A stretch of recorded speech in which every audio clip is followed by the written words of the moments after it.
A few thoughts about today. We have a really simple ask, I think, and our simple ask is constituent engagement. We have a congressman who does not seem to be listening to thousands of his constituents, regardless of what we have to say.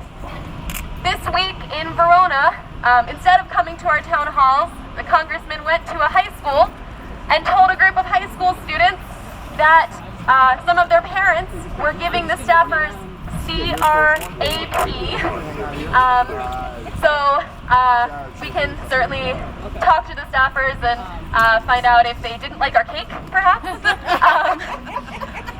But they were also told that people with, quote, real honest-to-God issues are being prevented from getting the services they need by our visits and our phone calls. Do you have a real honest-to-God issue that needs addressing? Yes! Right here. Are you getting the services you need from the congressman? No! Are you a constituent? Yes!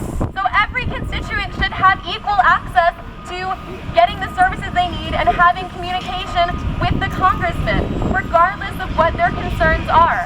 This is a nonpartisan issue. This is not about the presidential election.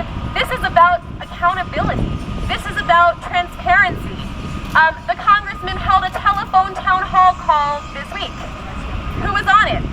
A couple people, anybody? Not a one. It was randomized. There was no way to sign up in advance. There was no way to get on that call.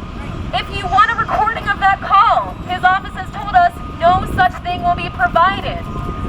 There's some controversy about what he said on that call. There seems to be no way to find out what it is. Let's talk to them today about this. Let's let them know that this telephone town hall, randomized, inaccessible, is not a sufficient means of constituent communication. It is not two-way communication. It is not accessible communication. And more than anything, it's not public or transparent communication. You can't find out what was said. I was not called.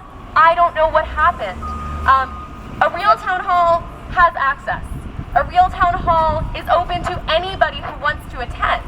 A real town hall can be seen after the fact, perhaps in a video recording. Or the press would be there. Or the press would be invited. I spoke with a reporter this morning who said that they were shocked when they heard about this town hall from a third party because the press was not even notified.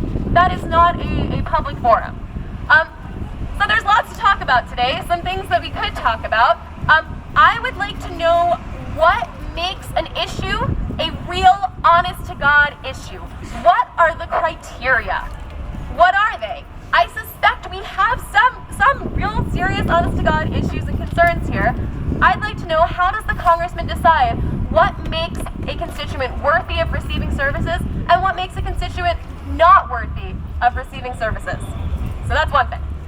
Secondly, the congressman's office has said many, many times this week that he did not come to our town halls because they were not accessible to people with disabilities.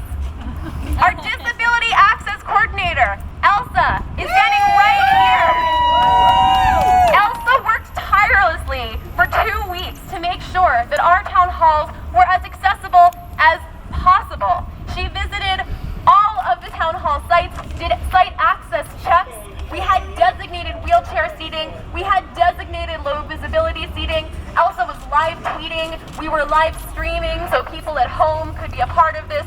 We had people with disabilities. We had people with wheelchairs. We did not have our congressman. People with disabilities should not be a convenient excuse for a congressman not to communicate with their constituents. Right. That is wrong. So if you attended a town hall, if you watched a live stream, if you thought that we did some accessibility, let's make sure that the congressman and his staffers know that if they asked us, we could explain how these events were accessible. They did not ask. And don't